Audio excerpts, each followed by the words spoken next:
سلام دوستان، خوش آمدید به کانال پخت و پزهای خانگی. ما امروز همراه با شما یک نمود پیراگ با سیب و کم خرج را تیار میکنیم. محصولات به ما لازم است: 250 گرم آرد، 100 گرم مسله یا که مارگارین، 4 قاشق شکر، 4 قاشق сахарный пудра, 3 تا سیب разрыхлитель, 3 قاشق آب خنک از морозильник.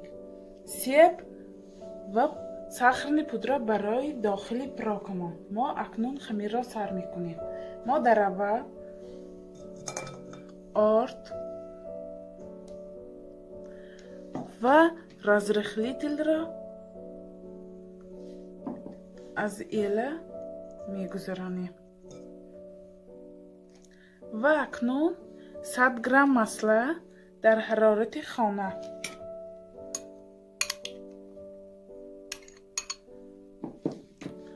و 4 قاشق شکر را همراه کرده ریزان میکنیم.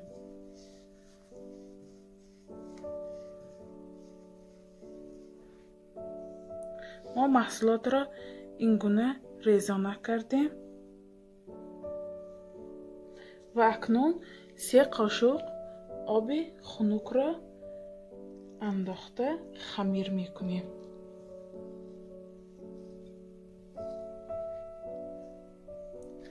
خمیری ما این گونه ملایم تیار شد و اکنون ما آن را به 2 قسم تقسیم میکنیم.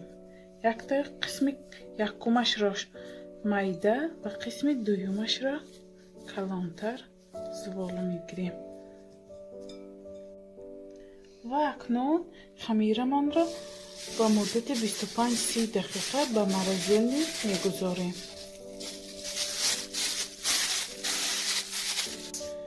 ما تا دم گرفتن خمیرمان سیب را تازه میکنیم و از تیارکه میگذاریم.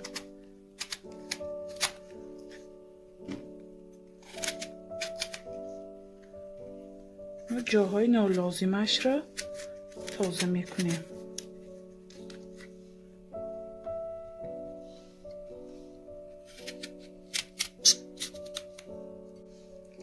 ما سیب ها را تازه کردیم و اکنون آن را از تیارکه میگذاریم. شما میتوانید با کار هم ریزه میده کنید.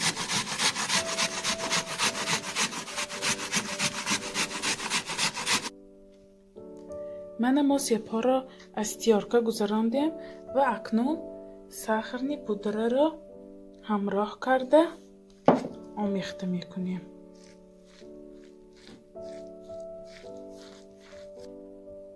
خمیری ما هم دم گرفت. ما اکنون آن را از تیارکه میگذاریم.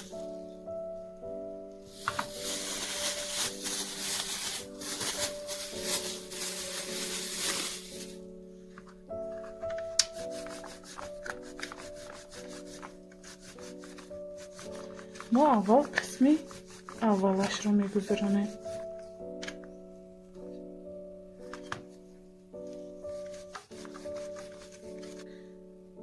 من اکنون خمیرمان را از تیارکه گذراندم و اکنون به قالب میگیرم. من الکی قالبمان را پرگامنت بومگو کردم.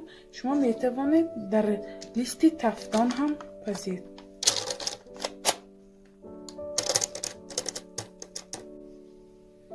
ما اکنون خمیرمان را به قالب تنوک کردیم و اکنون سیب را میاندازیم و به تمام قالب با یک شکل و ما اکنون دوم قسم خمیرمان را به بالای سیب از تیارکه میگذاریم.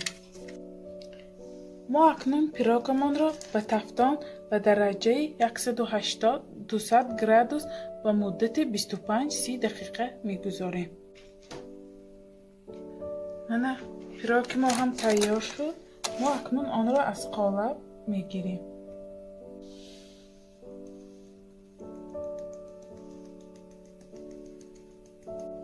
ما اکنون پیراگمان را ریزه کرده میبینیم چگونه تیار شده است.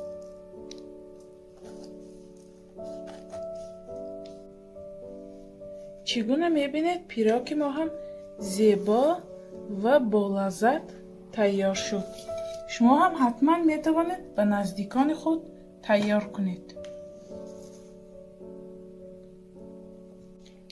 حتما کانال ما را دستگیری کنید، پادپیساتسیا کنید و یار و دوستان را دعوت کنید تا که از ویدیوهای نوبتی ما بیخبر نمانید. خیر، تا ویدیوهای آینده در پناه خدا باشید.